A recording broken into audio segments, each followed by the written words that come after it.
É isso, gente. Boa noite ou bom fim de tarde. Primeira vez que a gente está nesse novo horário junto com vocês. Meu nome é Renata Magalhães, eu sou jornalista e colaboradora do Nota Terapia. Vou começar já agradecendo a confiança dos meus editores maravilhosos, porque, bem, eu preciso admitir que esse assunto eu não domino muito, mas eu acho que as melhores entrevistas começam assim. E se tiver algum aficionado por games aqui junto com a gente, fiquem tranquilos porque eu entendo toda a importância e toda a magia que existe por trás desse universo. Queria acompanhar vocês, queria pedir para vocês acompanharem a gente nessa conversa sobre games e sob uma perspectiva que aí sim muito me interessa, como um novo veículo narrativo, uma nova forma de contar histórias. Vou falar para vocês que até pouco tempo eu não entendia muito bem essa fixação pelos games. E uma pessoa que me ajudou com isso foi justamente o nosso convidado de hoje, que eu ainda não sei se está por aqui, se tiver, dá um alô. Júlio Vitor é produtor audiovisual e youtuber. Além de ter uma carreira musical própria, ele também produz conteúdo sobre arte, cultura, saúde mental e comportamento. Através de vídeos, ensaios e dossiês, ele busca analisar o poder de reflexão das obras de cultura pop e o nosso cotidiano. Eu sei que ele tem uma relação muito especial com os games também. Então, assim que ele me der um alô, eu chamo ele para participar aqui junto com a gente. Alô, Ah, olha quem chegou, a noiva. Tava se arrumando. um Que pouquinho, um bom ver pouquinho. você. Quanto tempo. Quanto tempo? Pois é. Bom, antes de mais nada, queria começar te agradecendo em nome do Nota Terapia por estar aqui hoje com a gente.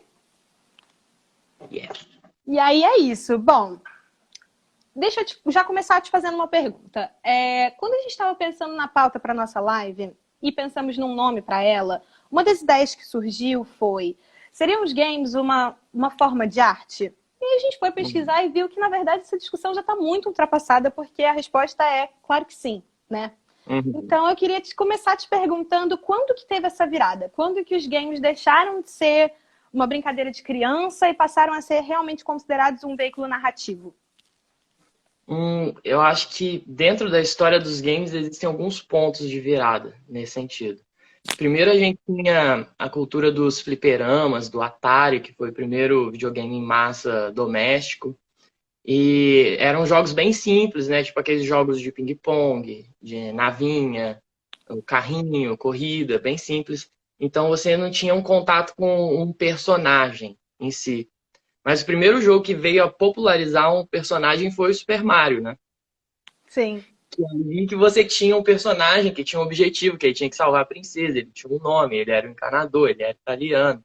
E você tinha uma afinidade de ver um bonequinho que tinha uma cara específica e tinha um nome, e aquele era o Mario. E a partir desse ponto começou a se pensar os videogames pensando mais em narrativa. E tipo, quem são os personagens? Que mundo é esse? Sabe? O mundo do Mario é um mundo onde as tartarugas são inimigas e você pega um cogumelo, você cresce. E a partir disso você começa a fazer uma construção lúdica disso, né? E conforme o nível de processamento dos videogames foram aumentando, as possibilidades de se criar histórias e de se criar trilhas sonoras e de se colocar vídeos, depois mais tarde de se fazer computação gráfica e ter principalmente jogos com mais volume de texto, aí que o videogame foi se configurando como uma forma de arte interdisciplinar bem complexa, assim. Que você pegar jogos atuais envolve desde direção de arte até fotografia, até a parte de escrita, até a parte de trilha sonora e até a parte onde você pode delegar para o jogador ter uma parte criativa dentro do jogo, uma expressão. Então, eu acho que hoje a gente está nesse ponto onde já passou esse limite, onde o jogador também pode ser artista enquanto joga. Ele pode se expressar através do jogo. Pois é, eu acho que para a maior parte dos leigos, assim como eu, é até complexo pensar em quantos elementos tem por trás daquilo, né? Inclusive, na nossa abertura, eu falei que você foi uma das pessoas que me ajudou a entender um pouco mais sobre isso.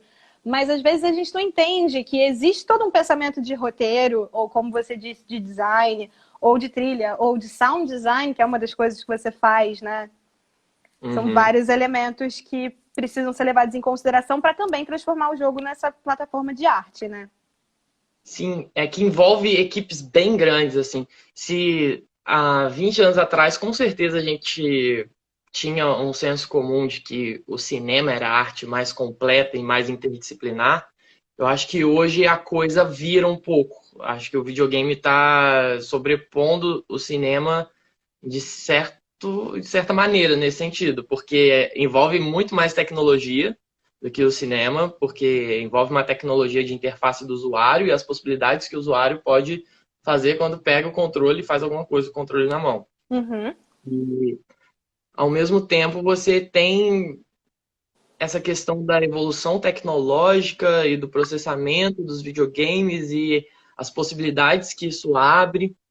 E você começa a ampliar um pouco mais os horizontes em quesito de profissionais mesmo que você vai trabalhar, sabe? E atualmente a gente tem percebido isso bastante com a localização dos jogos em português também.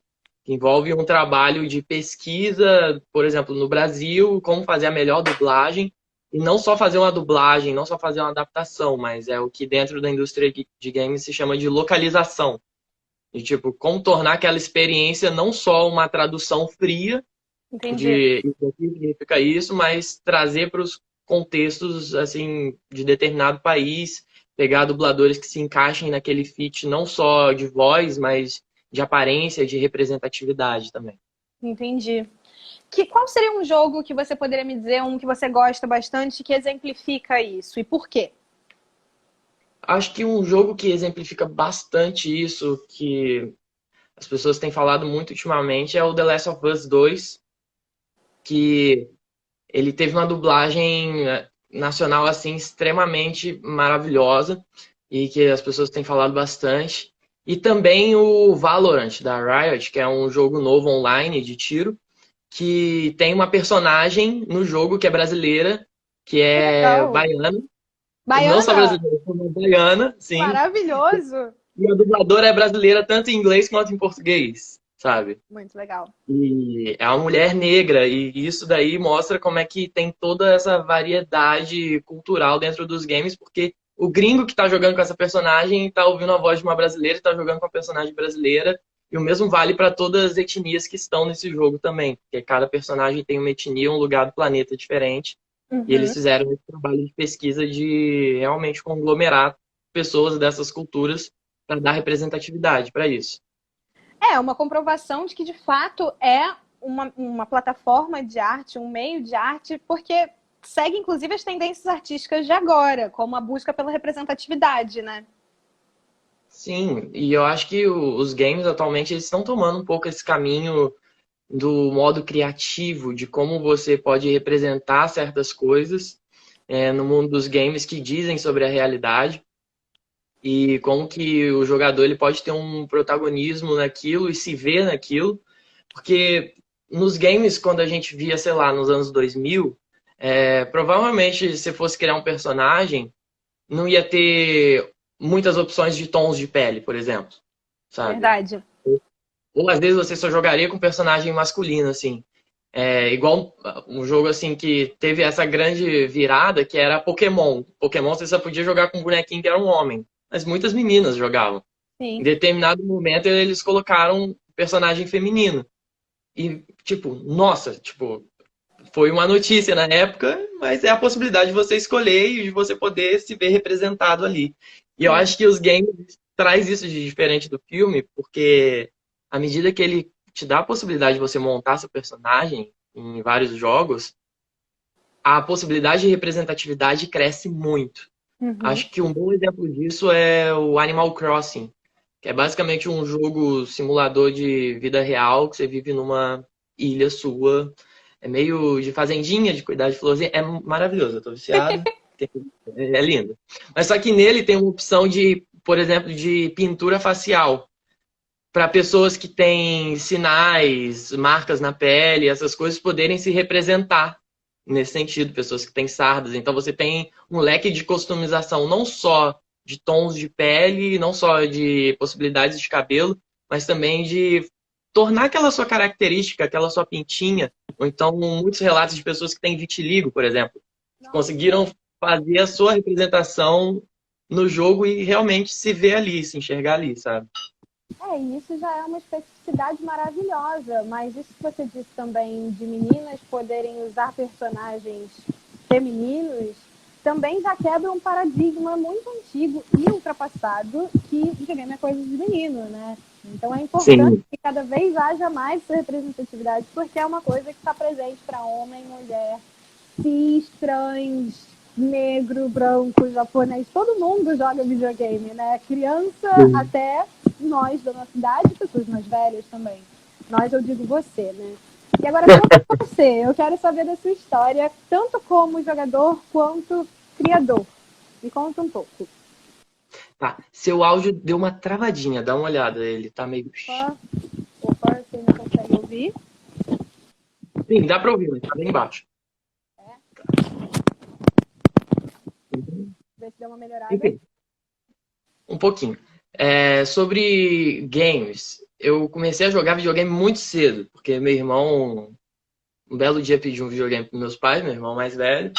Aí meus pais deram, e desde então o grande presente era, tipo assim, ganhar um videogame que a gente deixava de ganhar presente durante o ano, e era o presente dos dois, era o videogame, assim. Então a gente teve Atari. Oi? Quantos anos você tinha? 6 anos? 5 anos? Por aí. Tipo assim, desde que eu me entendo por gente, tem um videogame dentro de casa, basicamente. Então, eu lembro que primeiro tive Atari, depois tive o Master System, depois tive um Super Nintendo. Então, nisso eu sempre jogava ali e tal. E o que que acontecia? Eu tive videogames até o PlayStation 2, que foi ali em meados de 2007. Aí eu larguei os videogames ali, tipo, em 2009, por aí. Tipo assim, eu fiquei muito focado em música e nessas coisas e foi uma parada que eu sempre gostei bastante, mas meio que eu dei uma largada, assim.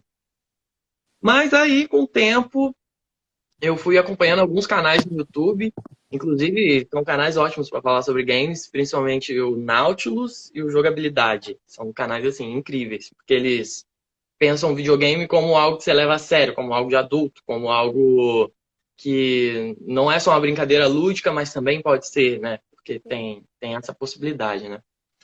Então, quando eu descobri o canal do Nautilus, eu vi as formas como eles estavam abordando games, eu pensei, tá aí, eu gosto muito disso daí, por que que eu parei de jogar, sabe? Em algum momento eu pensei isso. Então, acho que meu maior... Eu tô ocupado. Então, meu maior Ao contato com os... vivo. Ao vivaço.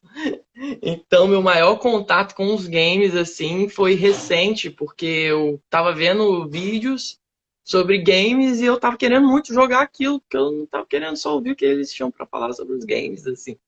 Então, aí foi quando eu decidi, que foi uma decisão muito importante na minha vida. Eu decidi comprar um videogame novo, um videogame recente para poder acompanhar as coisas. Tava E rolando foi uma agora. decisão foi uma decisão muito importante porque eu trabalho o tempo todo no computador. Trabalho o tempo todo aqui. E o meu lazer também é aqui no computador, de tipo, de fazer música e de fazer essas coisas. E o videogame foi o que me tirou do ambiente de trabalho, porque home office, freelance, eu ficava muito em um lugar só para fazer tudo. Então o videogame me colocou um pouco na sala, me colocou um pouco sentado no sofá, me tirou do lugar comum, me fez ter outras experiências artísticas, ao invés daquelas que eu já estava tendo. E principalmente, como eu trabalho com arte, a maioria das minhas experiências de lazer artísticas também eram trabalho. Sim. Acho que o videogame me colocou nesse lugar lúdico de tipo, não, isso aqui é só lazer, isso aqui é só experiência artística, assim como ver um filme. Não tem nada de trabalho, não existe nenhum processo nisso, sabe? Uhum. E assim, que tipo de serviço você consegue oferecer hoje como trabalho dentro desse universo? Se eu fosse desenhar agora um videogame, eu poderia te chamar para fazer o quê? Então, o que eu trabalho, que eu tenho uma extrema competência, porque eu já fiz trabalhos do tipo atualmente, é trilha sonora e sound design. E não só para games, né? Acho importante a gente deixar isso claro. O quê? Qual a diferença? O som ainda continua muito abafado. Sim, tá abafado. Deixa eu tentar tirar o fone e colocar de novo. Show. Não sei se melhorou. Melhorou? Não. Então, eu vou tirar o fone, assim, Aí melhorou. melhorou. Então, vamos fazer sem fone hoje, quem sabe fazer ao vivo. Isso Eu aí. pedi para você falar a diferença entre trilha e sound design, porque às vezes pode parecer a mesma coisa, e não é. Sim, trilha é o quê? Trilha é a música que vai tocar, né? Tipo, você cria uma composição, cria uma música, pode ser instrumental, pode ser cantada, pode ser muito minimalista, pode ser algo grandioso, pode ser algo de banda, mas é a música tema da coisa, né? Tipo, quando você pensa na música do Super Mario, do Uhum. taran, taran, tan, essa é a trilha. Mas o sound design, pensando no Super Mario, é o quê? É o som de quando o Mario pula. É o som de quando ele pega uma moedinha. É o som de quando ele cresce, quando pega o cogumelo, sabe? O tru, tru, tru. Sim. Então alguém tem que desenhar esse som. Alguém tem que criar esse som. E o trabalho de sound design é justamente criar esse som, no caso. Então essa que é a diferença. E atualmente eu tenho trabalhado com trilha sonora. Não fiz de games ainda especificamente, eu fiz para RPG de mesa, que é bem parecido, principalmente em live na Twitch, que é uma grande plataforma ao vivo de games e tal. E Vamos sound falar. design,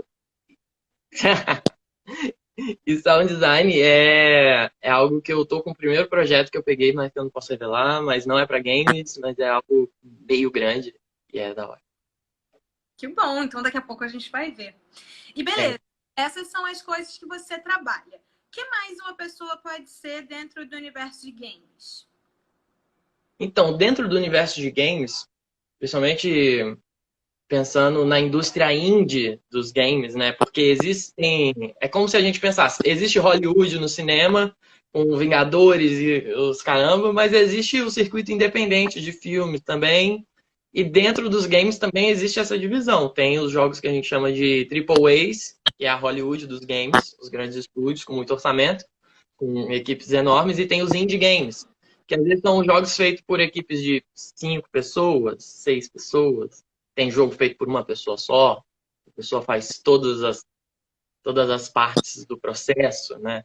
Existe essa possibilidade. Então, dentro de game, quando a gente pensa na indústria indie, uma pessoa pode ter multitarefas. Mas Uhum. dentro do leque de profissões, tem desde a pessoa que vai ser o programador, desde a pessoa que vai fazer o design da interface, que é tipo, como que vão ser os menus, como é que vai ser essa tipografia. Daqui, se ele clica, ele vai para onde? Qual problema pode ter se ele clicar aqui, mas clicar em outro momento do jogo, sabe? Ele vai trazer essas soluções. Seria uma parte mais técnica, né? Exatamente. É porque é o que vai dar cola em todo o processo artístico, né? Porque o videogame é um programa de computador, basicamente. Então, precisa de um time de programadores muito especializado para fazer isso acontecer.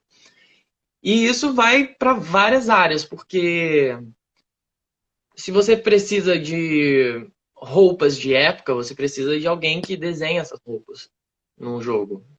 Então, existem profissionais de moda que trabalham com games, Gente, que nesse sentido. Né? É muito doido. E hoje em dia, quando a gente pensa games, principalmente games online, existe o que a gente fala de skins, que é você tem um personagem, só que você tem várias roupas dele que você pode comprar, né? Então, sempre saem essas roupas todo mês, toda semana. Então, é algo que tem muita rotatividade, que é muito visado. É meio que um item. mesmo, né? Sim. Tem... Esses dias eu tava vendo um trecho de uma live do Jogabilidade, que saiu um jogo dos Vingadores. E ele apareceu com uma skin do Hulk, que ele tava de camiseta e chapéu. Aí começaram a julgar ele na live porque viram que o preço da skin era R$ 69. Aí é sério que você pagou R$ 69 pra jogar com o Hulk de chapéu? Quase o preço de uma calça jeans mesmo, não é? Exatamente, mas é um item de consumo aí, porque as pessoas já veem a skin e já vê, pô, essa daí e tal. Então, existe essa parte do design artístico, da direção de arte também. Existe toda essa parte de trilha sonora, como falei, existe toda essa parte de dublagem. Existe algo que é muito importante nos games, se pá, uma das funções mais importantes, que é o level designer. Que é o quê? Ele vai fazer a elaboração conceitual de como o jogo progride em dificuldade, Ah, que aí né? É quase a ideia de roteiro que a gente estava falando. Sim, é um pouco a ideia de roteiro, mas só que ele vai pensar assim, tá, um jogador que pegou agora o jogo e não sabe jogar o jogo, como é que esse jogo vai te ensinar a jogar ele no início? E qual que vai ser o próximo desafio dele? E esse desafio não pode ser muito mais difícil para você não frustrar o jogador. Uhum. Tem que ter um desafio prazeroso. Ao mesmo tempo, ele não pode ser muito bobo. Tipo, tem que ter um desafio. Então, o level design, ele vai, tipo, desenvolver isso. De, tipo assim, quais novos desafios de plataforma a gente pode ter aqui? Quais novos monstros podem aparecer? Qual enigma a gente vai colocar para solucionar? E qual que vai ser a mecânica desse enigma? E como que isso vai conversar com a história também? Com o roteiro também. Porque você não pode simplesmente jogar um desafio lá e não ser amarrado com a história e com o conceito do jogo. Sim. Então tem muitas coisas, é muito multidisciplinar, assim, tipo, não tem limites, porque depende do jogo, sabe? Tipo, em muitos jogos você vai precisar de um profissional de física para fazer as simulações de física, tipo jogos de carro, jogos de corrida, de esportes no geral, precisa muito disso também. Gente, é realmente um universo, eu fico impressionada. E pensando como narrativa, como possibilidade narrativa de contar uma história, eu acho que também o que difere de um cinema ou de um filme, que é uma obra fechada, ela vai bater em cada um de uma forma, mas é uma obra fechada. No videogame, quem está jogando participa, é um personagem, né? E muitos games, pelo que eu estava lendo, é isso. Você faz uma escolha e a história se desenvolve de tal forma. Se você faz outra, a história vai se desenvolver de outra completamente diferente, né? Esse Sim. caráter de interatividade é o encanto dessa arte, será? Eu acho que não necessariamente. Tem alguns pontos nisso. É porque alguns jogos focam nessa possibilidade de você ter várias histórias e ter vários finais diferentes. Tem Uhum. jogos que tem coisa assim de 20 finais diferentes, sabe?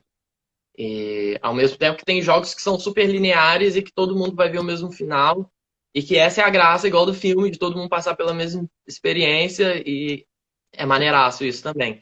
Eu Sim. acho que os jogos brincam com essa possibilidade de ter vários tipos de jogos, né?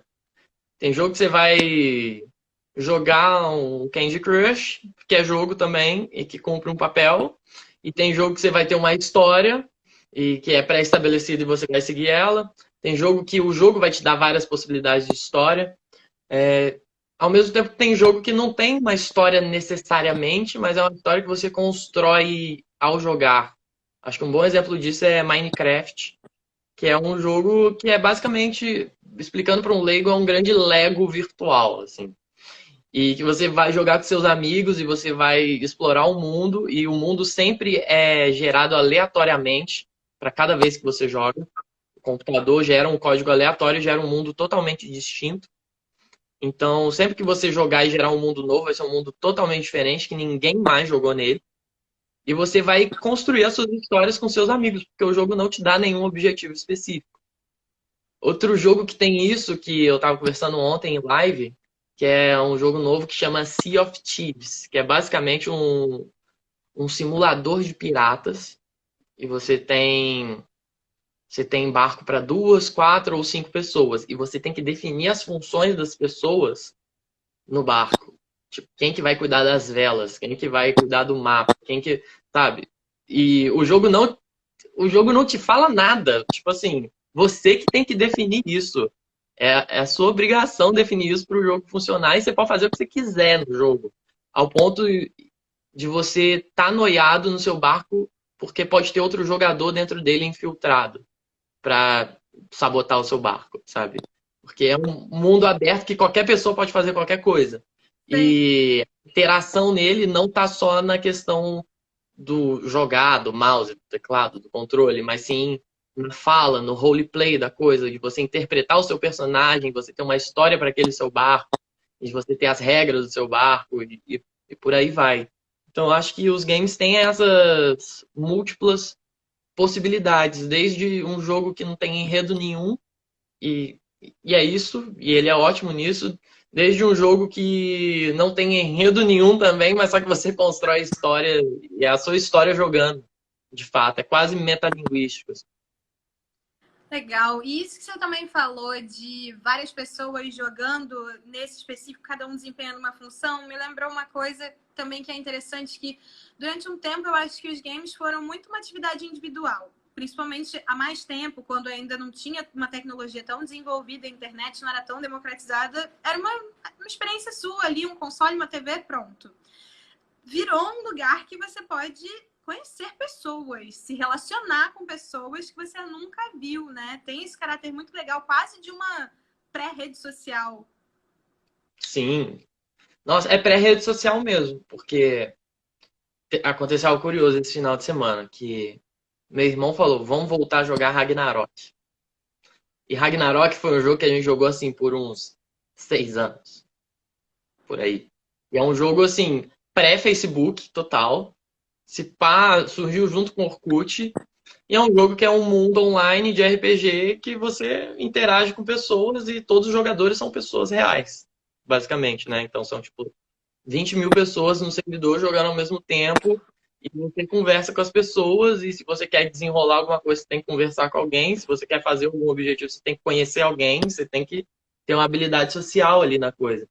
E eu lembro que foi um dos primeiros jogos massivos online, né, com muitas pessoas online que vingou no Brasil assim com força, né? E isso era a época assim, eu lembro de jogar Ragnarok na internet de escada, assim. Tipo, esperar meia-noite pra jogar, sabe? Tipo, Ah, jogar sábado e domingo. idades, talvez, será? O quê? Estamos denunciando nossas idades, talvez? Um pouco, né? Internet de escada, Disque 21 ali, ó. Ana Paula até já voltou, já foi, já voltou. Mas Discador da Ball. então, jogar esse fim de semana. Hum? Vocês voltaram a jogar esse jogo nesse fim de semana. Sim, e pra minha maravilha, o jogo tem muita gente jogando ainda ele. Meu irmão conseguiu resgatar os personagens que ele tinha da época. Tipo, foi uma viagem no tempo, assim, total. Aí eu voltei a jogar e tem sido muito nostálgico, e ao mesmo tempo que eu tenho muitas mudanças que aconteceram no jogo e não tem nenhum manual que vai falar, ó, de 2009 pra cá teve essas mudanças. Eu tenho que conversar com os jogadores e perguntar o que aconteceu, sabe? Tipo assim, é um jogo que fatalmente eu tinha que chegar pra alguém, oi, tudo bom? Não sei o que lá, não sei o que lá, que eu jogo há tanto tempo. Mas deixa eu te fazer uma outra pergunta também. Tem um outro tipo de quase rede social, e aí a gente já pode até engatar no Twitch, que é. E isso eu confesso que eu nunca entendi muito bem a grande graça, mas assim, eu tenho um sobrinho de 15 anos que ele faz, que é de ficar vendo uma pessoa jogar. E aí você vai se comunicando ali, mandando mensagem, mas você tá assistindo a pessoa jogar. Tem uma tendência toda disso, né? Sim, é o famoso gameplay. Mas o gameplay não é algo de outro mundo. Porque muitos jogos, principalmente quem tinha irmão e dividia videogame, muitos jogos eram jogos single player. Ou seja, jogos que só davam para uma pessoa. Então, fatalmente, eu já fiquei horas assistindo meu irmão jogar. E meu irmão já ficou horas me assistindo jogar. E e eu já juntei amigos dentro de casa, tipo, 8 amigos pra virar a noite jogando um jogo que só dava pra uma pessoa jogar. Então era tipo 7 pessoas assistindo uma pessoa jogar. Então isso meio que é uma cultura dos games, de certa forma. Só que com a facilidade de streaming hoje, de fazer vídeo ao vivo, isso tomou uma proporção absurda, porque você vê, tipo assim, 30 mil pessoas vendo uma pessoa jogar, sabe? E às vezes, muitas pessoas falam que já jogaram um jogo, mas elas não jogaram de fato, elas viram alguém jogando. Mas só que às vezes é um jogo que o seu computador não roda, um jogo que você não tem aquele videogame para jogar aquele jogo, ou um jogo que você não tem dinheiro para comprar ele, porque ele é lançamento e muito caro, então você vê alguém jogando e você tem a experiência narrativa daquele jogo, pelo menos. Não a experiência motora, óbvio, que é uma parte importante dos games também, de você ter esse sistema de recompensa, de controle, o design do jogo, mas é algo que é muito legal, porque é um tipo de socialização, é um tipo de interação social em volta dos games, porém não necessariamente jogando games. Isso mostra que existem várias formas de se consumir videogame. né? E de se consumir a obra de arte jogo, não só jogando. Inclusive, o meu sobrinho acabou de aparecer, tô vendo um comentário que ele deixou aí, e ele diz, e podem até aprender como se joga vendo o streamer jogando, né? Sim. E às vezes você vai tirar a dúvida se você vai comprar um jogo, porque você vai ver alguém jogando antes para saber qual é do jogo. Tipo, vamos entender como é que é esse jogo, se é legal, se o cara tá se divertindo, se é um cara que eu confio. Aí eu já sei que eu vou comprar ou não, pela opinião dele, pela formação de opinião. Porque antigamente, tipo, eu ia numa locadora alugar uma fita de Super Nintendo, o que eu tinha para saber sobre o jogo era a capa e o verso. Sim. Só. Agora, muito mais informação para você saber se aquilo realmente te interessa, né? Sim, e hoje em dia tem muito mais jogos, né? Tipo, a variedade é absurda. Então, na hora que você vai comprar um jogo, você tem que ser muito certeiro. Porque na época do Super Nintendo, eu ia na locadora e tinha, sei lá, 30 jogos, sabe? E um jogo demorava muito. Eu tinha que alugar ele várias semanas seguidas para conseguir fazer isso. Tipo, ou então um PlayStation 1, tipo, eu comprava, sei lá, um jogo por mês. Então, eu tinha um mês para degustar um jogo e às vezes fechar ele, ou às vezes nem fechar. Teve jogo que eu joguei por mais de 120 horas, sabe? Tipo, absurdo. Qual foi o máximo que você já ficou com o jogo? Diretão, assim. Diretão sem parar. Vamos o máximo geral e depois um diretão sem parar. Tá, o máximo geral, eu acho que tá atualmente no Zelda Breath of the Wild, que é o Zelda novo do Switch. Que eu tô jogando ele desde que eu comprei o Switch, tem 2 anos. Eu já devo estar com umas 200 horas nesse jogo. Uau! É bastante, mas, por exemplo, não é nada comparado com meu irmão que joga Dota 2, ele tem, tipo, mais de 3.000 horas. É, tipo... 3.000 horas! Meu Deus! Tá, e agora direto. Eu tô um pouco preocupada com essa resposta. Direto. É complicado. Eu tô tentando lembrar qual jogo que eu já joguei. Que eu já... Sem comer, sem tomar banho. Aquela coisa bem clichê do gamer. Ah, tá, o clichê do gamer. Olha, nossa. Ah, não, eu acho que teve uma vez que eu já. No passado, que eu já fiquei 24 horas jogando Ragnarok. Já fiquei 24 horas fácil, assim. Porque tinha um evento no Ragnarok que era o quê? Você tinha a experiência do jogo duplicada ou triplicada, que durava só 24 horas. Aí você conseguia subir de nível mais rápido durante aquele período. Entendi. Então a gente aproveitava o máximo possível nesse período. Mas eu era um jovem, era, né, tipo, eu podia fazer isso, eu tinha esse desapego com a minha saúde. Não que hoje eu não tenha, mas eu tinha mais esse desapego, assim, era mais forte.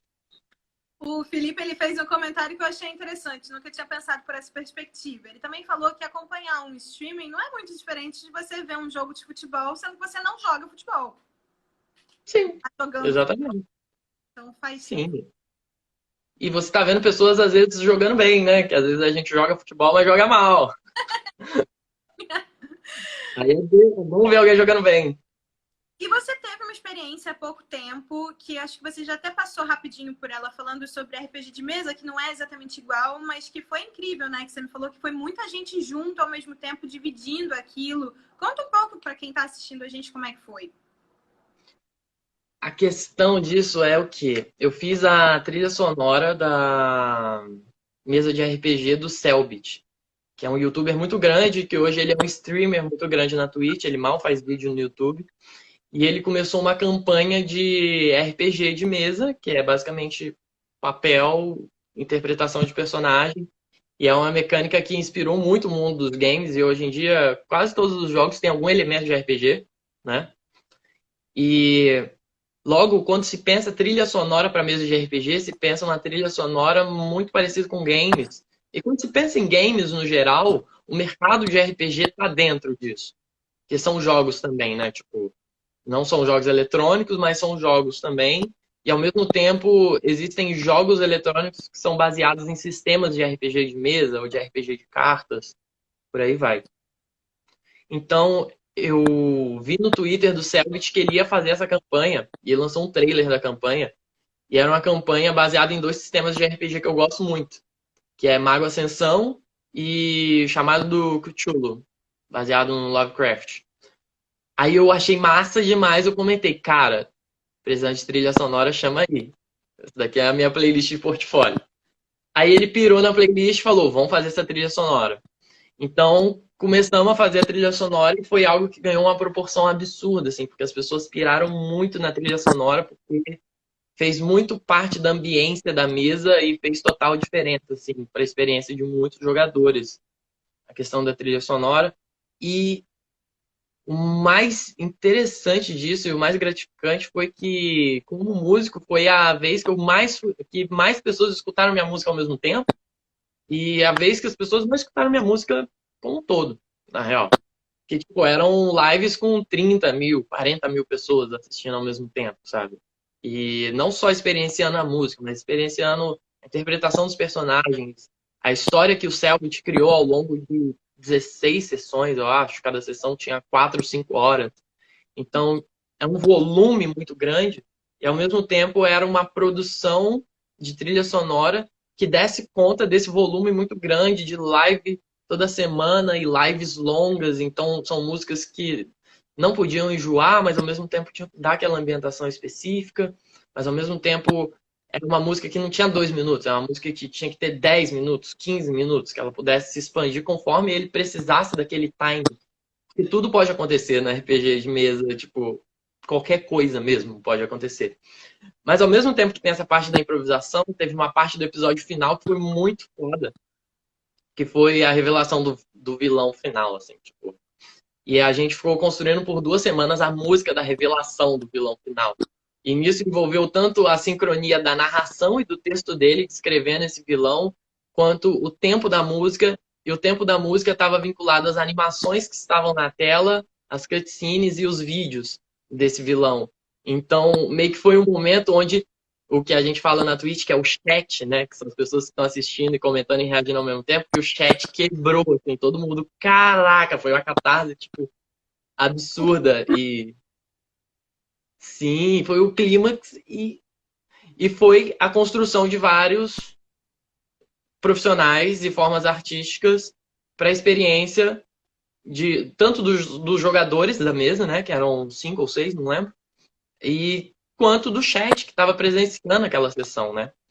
Então, foi uma experiência assim maravilhosa e foi a minha primeira trilha sonora realmente profissional, realmente grande. Aí saiu no Spotify e as pessoas têm escutado, mesmo agora que a campanha já nem existe mais, já acabou. As pessoas comentam até hoje, escutam até hoje. E isso é algo bem comum dentro do mundo dos games, que as pessoas às vezes se apegam à trilha sonora específica, né? De ouvir a trilha sonora como se fosse um disco, sabe? Ou não só a trilha sonora, mas de consumir as artes gráficas e todo o art concept da coisa como um Sim, todo. muito legal. Deve ter sido uma experiência incrível para vocês, né? Agora vamos Né? falar um pouco sobre a Twitch. É uma plataforma que nasce com essa intenção, né, de ser um streaming de games, só que agora na pandemia alcançou uma plataforma muito maior, né? Tá tendo live de músico. Como é que você avalia esse crescente do Twitch? Do Twitch, da Twitch? Eu, eu não sei. Eu vejo as pessoas falando da Twitch, mas eu vejo também pessoas falando do Twitch, então eu, Então, eu menino, falo a Twitch. Aí, isso da Twitch é engraçado, porque muitas pessoas começaram a migrar para a Twitch, não só por conta da pandemia. Antes da pandemia já estava acontecendo esse movimento. ah, é? Sim, da galera dos games, estava indo muito para a Twitch, porque dentro do YouTube tinha essa cultura do gameplay, dos vídeos de gameplay, onde as pessoas assistiam pessoas jogando, mas só que era gravado, não era ao vivo. Exatamente. Tinha a opção de fazer ao vivo no YouTube também, mas só que não era algo tão difundido, não era algo tão. A experiência do ao vivo no YouTube não é tão refinada quanto a da Twitch também. Então, meio que a ideia do YouTube dentro dos games por muito tempo era ou review de jogo ou gameplay. Tipo, a pessoa gravava ela jogando um pouco ali, editava e era isso. Mas a Twitch veio com essa proposta de ser focada em games e de ter uma possibilidade de criação de comunidade muito boa. tanto nos recursos que tem no chat, quanto os recursos de notificação, quanto os recursos de você acabou uma live e você consegue mandar a sua galera da sua live para outra live para eles continuarem assistindo lives. E pessoas que acabaram a live mandar pessoas para sua live. Então tem toda uma dinâmica disso. Tem a dinâmica dos emojis, tem a dinâmica da pessoa ser inscrita no canal, onde ela paga uma quantia por mês e ela tem um chat privado, ela tem emojis exclusivos para fazer parte daquela comunidade. E dentro disso, cada canal cria a sua própria cultura, com as suas piadas internas, com os seus chavões, com as suas questões ali.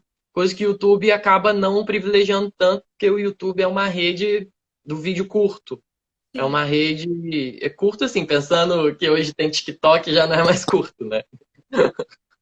Mas também não é para essa coisa de ficar horas ali dentro do. Igual a gente está falando desse universo, né?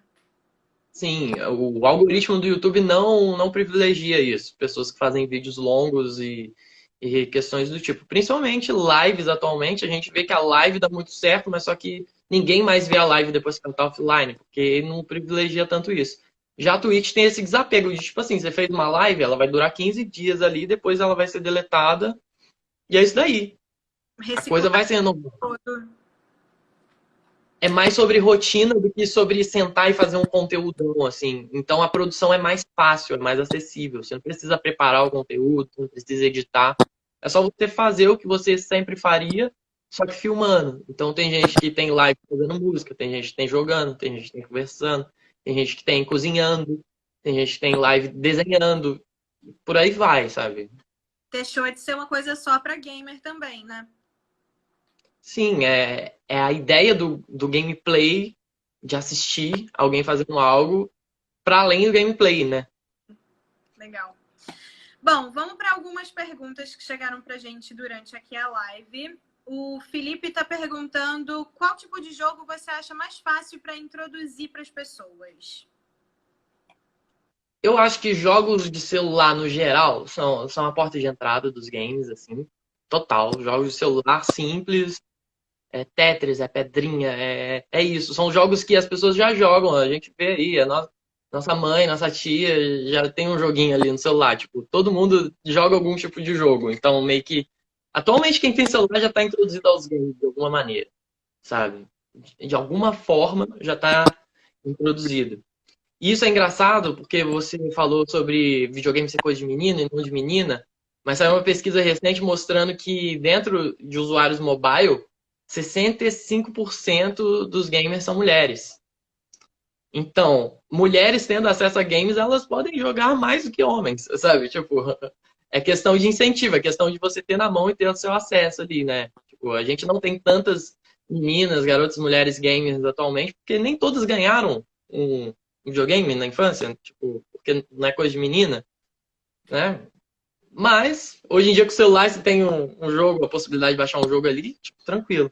Mas, dando um passo além, eu acho que os jogos indies de plataforma são as melhores maneiras de se introduzir. Porque são jogos curtos, que você vai ter ali uma experiência de 4 horas, 5 horas, que vão ter uma jogabilidade fácil, que vai ser só.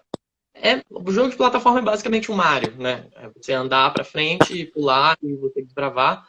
Mas ao mesmo tempo tem muitos jogos indies que são de plataforma, mas tem uma história muito boa também. Então o gameplay, não vou dizer que é secundário, mas só que tá no mesmo pé que a história. Tipo, você não precisa ser um bom gamer pra fechar ele. Você precisa ser uma pessoa com muita habilidade. Porque o importante é contar a história e não o desafio em si nesses jogos. Um jogo muito bom que eu recomendo nesse sentido é o Gris, que é um jogo de plataforma que dá para fechar ele em umas 4 horas, tem para computador. Ele não é caro, deve ser uns R$ 20.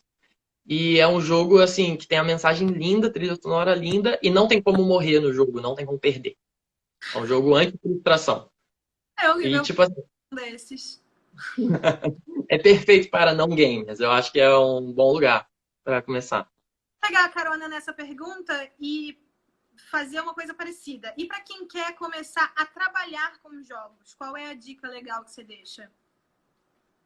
Acho que a dica para trabalhar com jogos é você começar a fazer uma network de pessoas que ou já trabalham com jogos ou estão muito interessadas em jogos e você começar a produzir portfólio relacionado aos games que você gostaria de trabalhar. Supomos, se você gostaria de trabalhar em algo de pixel art e você é ilustrador, comece a desenhar pixel art, sabe? Comece a jogar jogos de pixel art. Comece a entrar nesse universo e entender os rudimentos.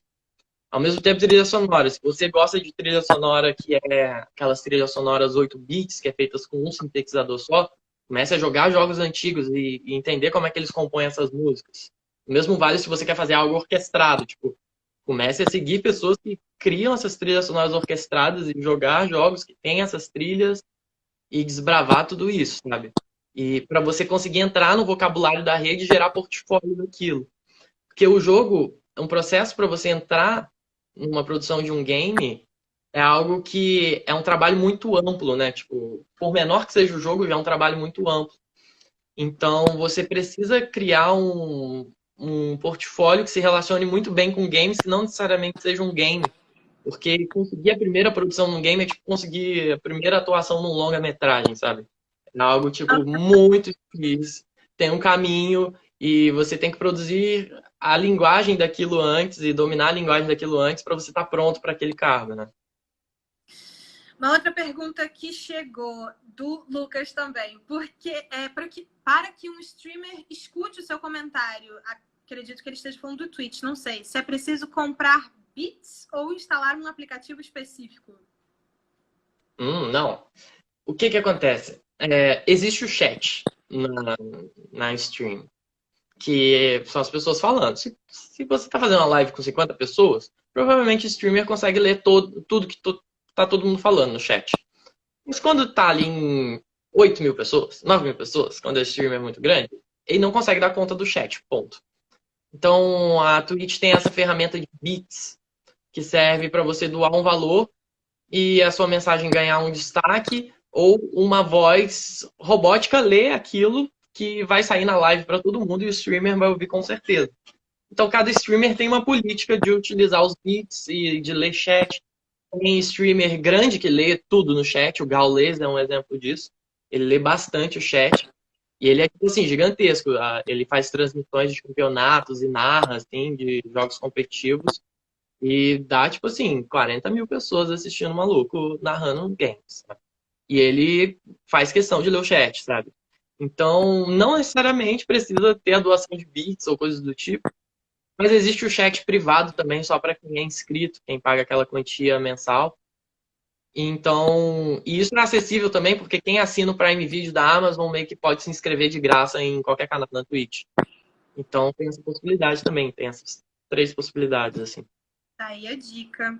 E vamos fechar com uma pergunta da nossa editora, Luísa, que ela diz assim: muitas vezes se pensa a relação entre videogame e saúde mental, da perspectiva de que jogos violentos podem produzir violência. A Lu tem todo esse caráter psicológico por trás. O que para mim acaba restringindo muito a discussão, ela está dizendo. Como você acha que os jogos podem atuar de modo a promover a saúde mental? Existem algumas coisas relacionadas a isso. Primeiro, o jogo tem faixa etária, assim como filmes tem faixa etária. Tipo, se antigamente se pensava que o videogame era coisa de criança, na verdade isso já acabou quando saiu o primeiro Mortal Kombat, que era um jogo de luta que tinha muito sangue, muita violência e pessoas arrancando cabeça, e aquele jogo era para maiores de 18, ponto. Então é bom a gente pensar na violência dentro dos jogos. Existe uma legislação quanto à faixa etária e videogame, principalmente relacionado a crianças, é algo que tem que ter controle dos pais, na minha opinião. E eu acho que isso é óbvio, tipo, os pais têm que saber que tipo de jogos as crianças estão jogando e tudo mais. Mas quando a gente pensa num jovem adulto, no adulto, questão de saúde mental, quanto à violência de jogos, eu acho que não é a grande questão, porque eu acho que acaba sendo um tipo de catarse e não é tão diferente das séries e dos filmes e de tudo que a gente vê nesse sentido. Ah, mas é você atirando. Sim, mas aqui nos filmes tem coisas muito piores e você está servindo um enredo ali também, assim como o filme tem um enredo, existe essa separação. Existem pessoas que não separam isso? Sim, mas aí é um problema que não está no game, nem no filme, nem em lugar nenhum, nem na música. É um problema particular da pessoa que precisa ser tratado, que é bom a gente observar nisso nas pessoas que estão ao nosso redor. Mas quanto à saúde mental, eu acho que games a gente tem que ter bastante atenção com obsessões. De tipo, até que ponto a pessoa está gastando muito dinheiro no jogo? Até que ponto ela está deixando de fazer coisas por conta de um jogo? Até que ponto ela está tão competitiva que aquilo está mais irritando ela, estressando ela, do que trazendo prazer e entretenimento, né? Mas eu acho que os games são uma boa ferramenta de exercitar uma nova possibilidade de se criar histórias e de se consumir histórias. E dentro da saúde mental, eu acho que os games eles conseguem transpor a gente para um outro mundo, para um outro universo e dar uma aliviada nessa tensão do dia, sabe? E te dá um senso de capacidade, um senso de possibilidades. E é outra forma de consumir arte. Eu acho que a arte é para ser consumida mesmo, e ela faz bem para a alma, é por isso que a gente gosta de arte, de todas as formas. Eu acho que os games não estão distantes disso. Assim como os games também podem ser prejudiciais quando em excesso, assim como quando a gente está ouvindo muita música triste, não quer ouvir música triste, faz mal também, assim como quando a gente tem muita obsessão em ver filme atrás de filme e a gente está meio anestesiado. Acho que a gente só tem que tomar cuidado com artes no geral, para a gente não se anestesiar e essa parada não engolir a gente e virar uma rolha de vitalidade, assim. Ai, a gente só tem mais 5 minutos. Vamos ter que já encerrar nossa conversa. Passou super rápido. Queria te agradecer demais. E eu acho que você consegue tornar o assunto muito palatável, mesmo para quem não entende. Por isso que eu sabia que essa entrevista ia ser maravilhosa. Queria agradecer demais a sua presença, parabenizar você pelo trabalho, não só o que você faz com os games, mas com produção de conteúdo de uma forma geral, que é um trabalho super importante. Inclusive, se você está aqui por causa do Nota Terapia, segue o Júlio, está aqui no nosso comentário fixo, porque tem muito conteúdo incrível no canal dele, nos canais dele. E se você está aqui por causa do Júlio, segue também a Nota Terapia, que a gente está sempre produzindo conteúdo relacionado à arte, também de bastante qualidade. Júlio, vende seu peixe aí, fala onde o pessoal te acha e conta um pouco de você para a gente poder se despedir. Ó, meu peixe é fácil de vender. É @eujulio_victor em todas as redes sociais. Eu consegui isso porque o meu YouTube não tinha @eujulio_victor. Não tinha o /eujulio_victor, agora tem. Então, me segue no Twitter para me ver falando bosta. No Instagram é biscoitagem. Na Twitch eu tenho feito lives de mixagem, masterização e jogando jogos. Então tem sido bem legal. No YouTube. Oi? Hoje vai ter uma, não é isso? Hoje vai ter uma jogando Tony Hawk Pro Skater no novo. Então, galera, deve ter 21 horas. Tá lá. Já vai pra lá, já vai pra lá. E no YouTube, que é o meu trabalho mais importante, é o meu xodó, que é a produção de conteúdo de vídeos, dossiês e ensaios sobre arte, cultura, comportamento, assuntos delicados, sempre não sendo raso e indo na contramão do algoritmo, porque eu só tenho feito vídeo gigantesco agora de 50 minutos, 1 hora. Então, É o caso clássico de priorizar o conteúdo às métricas. Então, galera, pode confiar que tudo lá realmente é de muita qualidade. Júlio, muito obrigada. Eu adorei passar esse finalzinho de tarde, início de noite com você. Obrigada em nome do pessoal do Nota Terapia. Essa live vai ficar salva aqui no nosso IGTV e também vai para o Spotify num formato de podcast. Então, segue Nota Terapia por lá também. Valeu, querido. Um beijo. Obrigada. Foi lindo. Tchauzinho.